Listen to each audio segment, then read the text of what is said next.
नहीं, बिल्कुल कॉमनवेल्थ की तो काफ़ी अच्छी यादें हैं। पहला मेरा सीनियर था, सीनियर कंपटीशन था कॉमनवेल्थ गेम्स। तो सीनियर की एक करियर की शुरुआत तो वहीं से होती है अच्छे से, जब मैंने गोल्ड जीता था। तो काफ़ी टाइम पहले की बात है, 2018 की, तो ऑलमोस्ट 8 साल हो गए हैं।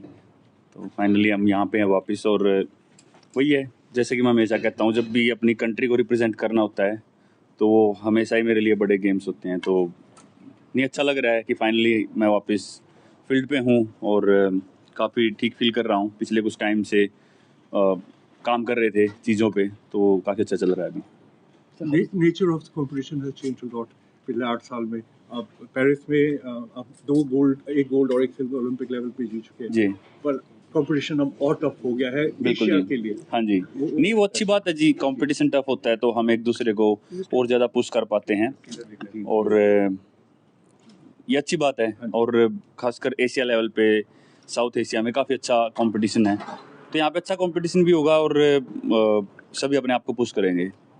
ट्रैक एंड फील्ड को देखें तो काफ़ी रिकॉर्ड बने पिछले 1 साल में, चाहे 100 मीटर हो, 200 मीटर हो, हर्डल्स हो, 800 मीटर डेकाथलन। तो क्या वजह मानते हैं कि जो ट्रैक एंड फील्ड में इतना रेवोल्यूशनरी चेंजेस आए हैं?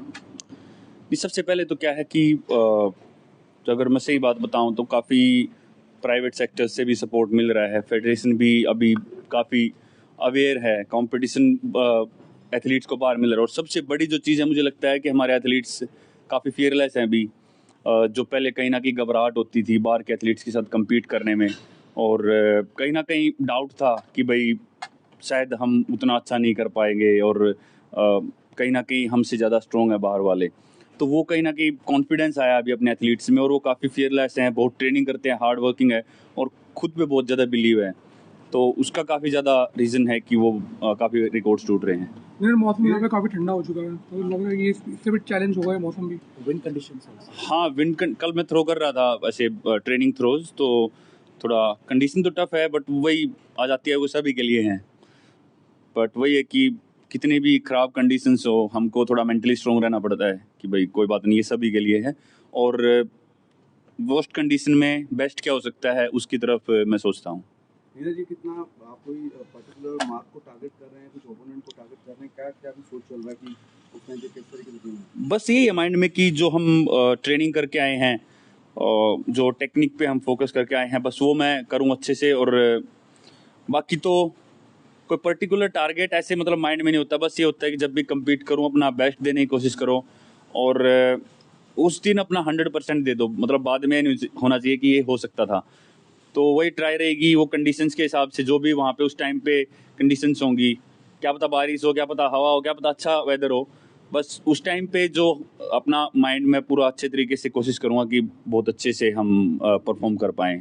तो वही टारगेट है, और वो मैं अपना बेस्ट देता हूँ हमेशा। गोल्ड कोस्ट में गोल्ड था आपका, अब ये कितना आपके लिए इम्पोर्टेंस रखता है कॉमनवेल्थ गेम्स, क्योंकि बहुत टाइम बाद आप दोबारा से कॉमनवेल्थ गेम्स के लिए आ रहे हैं जी। तो कितना इम्पोर्टेंस रखता है ये कॉमनवेल्थ गेम्स आपके लिए? बिकॉज आप तो ओलंपिक चैंपियन हो चुके हैं, तो फिर भी क्या लगता है कि ये बहुत इंपॉर्टेंट है एक एथलीट के लिए और आपके लिए पर्टिकुलरली?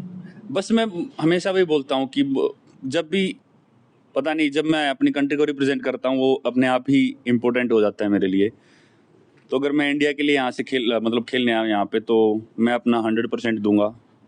वो उस दिन पता चलेगा कि कैसा रहता है, बट मैं हमेशा 100% देता हूँ जब भी अपनी कंट्री को रिप्रेजेंट करता हूँ, और वही टारगेट यहाँ पे है।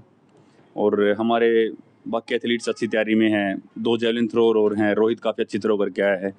तो हम कोशिश करेंगे कि साथ में एक अच्छा प्रदर्शन करें यहाँ पे। फिटनेस कैसी है? अभी तो काफ़ी ठीक है, और दोहा में मैं पहला कंपटीशन खेल रहा था, टोक्यो वर्ल्ड चैम्पियनशिप के बाद। तो वहाँ पे अच्छी थ्रो थी, और उसके बाद हमने जो कमियां लग रही थी उन पे काम किया, और फिटनेस पे काम किया, तो पहले से काफ़ी बेटर लग रहा है अभी। नीरज, कॉमनवेल्थ गेम्स के बाद छोटा गैप फिर एशियन गेम्स। हाँ जी। आपको कैसा लगता है, क्योंकि आपने वर्ल्ड चैंपियनशिप के बाद एक अच्छा ब्रेक लिया और वापस आए हैं? हाँ जी। फिट होके आप इसमें कुछ बताएंगे? नहीं, नॉर्मली जी क्या होता है कि हमारा वो सीज़न ऑफ हो जाता है, फिर उसके बाद हमारे कॉम्पिटिशन्स दोबारा मई में शुरू होते हैं। तो सितंबर में हमारा, अक्टूबर सितंबर, लास्ट अगस्त में भी कई बार। तो ये जब सीज़न ऑफ हो जाता है तो फिर वो मई में, कई बार अप्रैल में स्टार्ट होते हैं, या फिर मई में स्टार्ट होते हैं। तो फिर वो उसके बाद फिर 4-5 महीने इकट्ठे चलते हैं। तो अभी एकदम ये कॉमनवेल्थ गेम्स के बाद काफ़ी ज़्यादा कंपटीशन आएंगे, डायमंड लीग्स हैं और अल्टीमेट चैम्पियनशिप भी है इस बार, और फिर एशियन गेम्स है। तो कोशिश रहेगी कि अपने आप को एक अच्छी तैयारी में रखें, कंसिस्टेंट रखें और वहाँ के लिए भी तैयार रहें। अभी कुछ नीरज, जैसे आपका 90 मीटर बहुत टाइम से अवेटिंग था, अब वो हो गया है जी। तो आप फ्री फील करते हैं कि अब थोड़ा वो प्रेशर है कि अब कंसिस्टेंटली 90 क्रॉस करना है हर किसी कंपटीशन में जहाँ आप जा रहे हैं? नहीं, प्रेशर तो ये नहीं है, प्रेशर कुछ मतलब ऐसे स्पेशल कोई उस चीज़ का डिस्टेंस का मैं नहीं लेता, बट हाँ ये ज़रूर है कि अभी एज एन एथलीट मेरा हमेशा माइंड में रहता है कि मैं अपने डिस्टेंस को और ज़्यादा बढ़ाऊं, और हमेशा मेरे दिमाग में होता है जब आप बड़े गेम्स में हैं तो आपके लिए सबसे बड़ा चैलेंज है वर्ल्ड के बेस्ट एथलीट्स के बीच में मेडल जीतना, गोल्ड जीतना। दूसरी बात डिस्टेंस पे आती है, तो डिस्टेंस मेरे लिए इम्पोर्टेंट है कि मैं अपने डिस्टेंस को बढ़ाता जाऊं, लेकिन उस टारगेट के बीच में मुझे लगता है कि जब ऐसी कंडीशंस होती हैं, जब सभी एथलीट्स वहाँ पे होते हैं, तो कई बार बहुत बड़े डिस्टेंस नहीं निकलते, लेकिन आपको अपने डिस्टेंस को कंसिस्टेंट रखना पड़ता है। तो बस वही मेरे दिमाग में होता है कि बस मैं अपना कंसिस्टेंसी बरकरार रखूं और कोशिश करता रहूं कि मैं कैसे धीरे धीरे और आगे बढ़ सकता हूं। तो बिल्कुल डेफिनेटली मेरा टारगेट है कि मैं अपनी थ्रो को और ज़्यादा बढ़ाऊं। नीरज, आपने दोहा के बाद कहा कि आप थ्रो नहीं कर रहे थे, तो कितनी कम थ्रो कर रहे थे और उससे पहले कितना आपने शुरू किया? नहीं, दोहा से पहले मैं थ्रो नहीं कर रहा था जी, क्योंकि पिछले साल कुछ इंजरी हो गई थी, तो उस पर काम किया हमने काफ़ी, और दोहा से 1 महीना पहले मैंने थ्रो स्टार्ट की थी।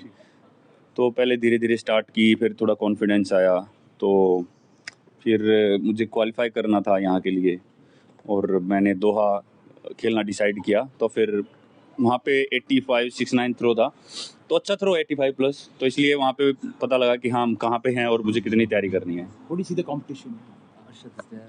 A lot of youngsters are there from India. How do you see the field in Championship? नहीं, फील्ड काफ़ी अच्छा है, और आप देखोगे निकाल के मुझे लगता है जेवलिन का बहुत ही टफ कंपटीशन है, क्योंकि बहुत सारे वर्ल्ड चैम्पियनशिप गोल्ड हैं, बहुत सारे मतलब काफ़ी ओलंपिक गोल्ड मेडलिस्ट भी हैं, और कॉमनवेल्थ गेम्स और सभी एशियन गेम्स के मेडलिस्ट। तो काफ़ी टफ कंपटीशन होने वाला है, और लगभग सभी डायमंड लीग्स में भी परफॉर्म करते हैं, तो एक अच्छा कंपटीशन देखने को मिलेगा सभी को। नीरज, जो गवर्नमेंट ऑफ इंडिया है, स्पोर्ट्स मिनिस्ट्री, उसकी जो स्कीम्स है, पॉलिसी, वो किस तरह से मददगार हैं एथलीट्स के लिए? नहीं, बहुत मददगार है। पिछले कुछ टाइम से टॉप्स की तरफ से बहुत ज़्यादा सपोर्ट मिल रही है, हम बाहर ट्रेनिंग कर पा रहे हैं और कम्पीट कर पा रहे हैं बाहर के एथलीट्स के बीच में, और मुझे तो स्पेशली मैं कहना चाहूँगा काफ़ी सपोर्ट मिल रही है। मेरी टीम भी साथ में रहती है, और हम खासकर हम जब तैयारी करते हैं किसी बड़े गेम के लिए, तो कोशिश करता हूँ मैं कि उस एनवायरनमेंट में, और वहाँ पे जैसे खासकर यूरोप में हमारे सबसे ज़्यादा कंपटीशन होते हैं, तो वहाँ पे ट्रेनिंग करने का तो हमेशा अच्छी सपोर्ट मिलती है, और ये काफ़ी अच्छी स्कीम है। मुझे लगता है काफ़ी एथलीट्स को इससे हेल्प मिल रही है। टाइम मिला अभी कहीं जाने का, आने का? टाइम तो है जी, बट मैं कोशिश कर रहा हूँ कि अभी अपना फोकस पूरा ट्रेनिंग पे और कंपटीशन पे रखें, उसके बाद घूमने का टाइम तो रहता है हमेशा। The action never stops and neither do we. This is where sports comes alive. Fast, sharp, unfiltered. Press that bell icon and subscribe now.